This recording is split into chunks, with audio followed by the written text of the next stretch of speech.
Hi, everyone. I'm Danielle Crispino. For this lesson, I chose to talk about, pick what can we discover about our community, which is the essential question. The focus questions are what are ways we can travel. This lesson is geared towards a 3K classroom of a group of 12 students.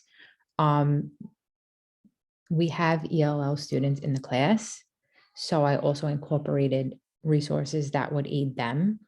The goal for these children is children will show growth in their ability to demonstrate and describe how things move. We will introduce the lesson by a read aloud.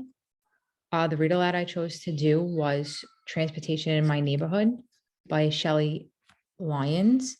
Once the students hear the read aloud, they will be asked questions what do you think it means to travel through the city?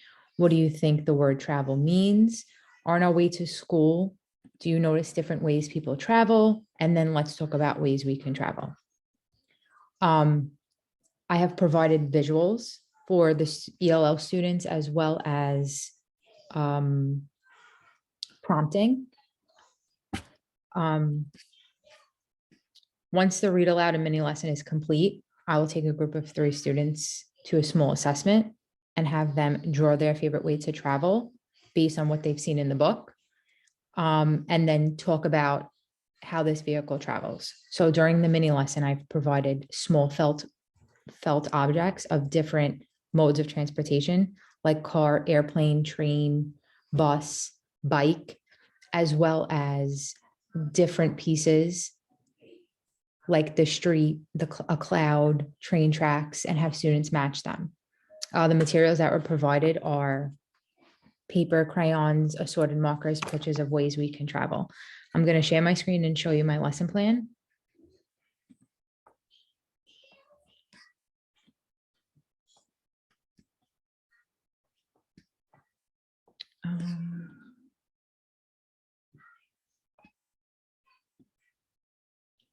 Okay, my screen is not working, so I will just upload it in the discussion.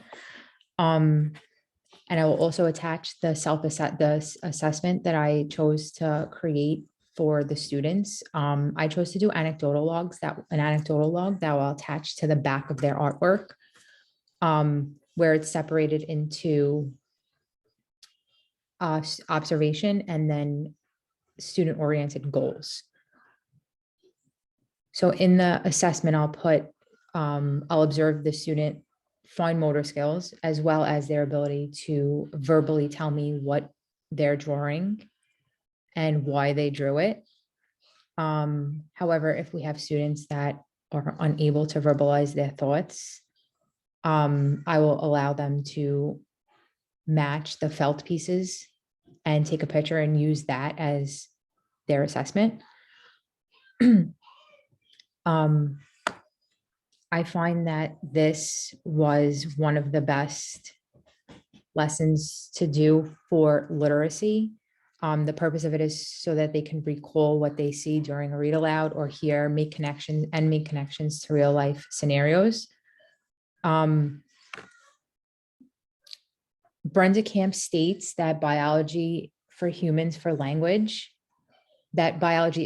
language, but the language children speak is learned over many years through verbal interactions with adults and other children. That's why I chose to specify this in a small group activity.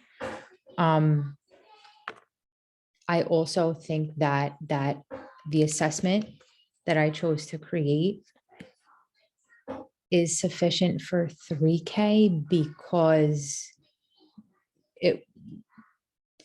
using a rubric, I feel, is very vague and not student oriented. So this is why I chose to do this as well as this lesson. I hope you enjoy. I'll attach it at the end because my screen share is not working. Thank you.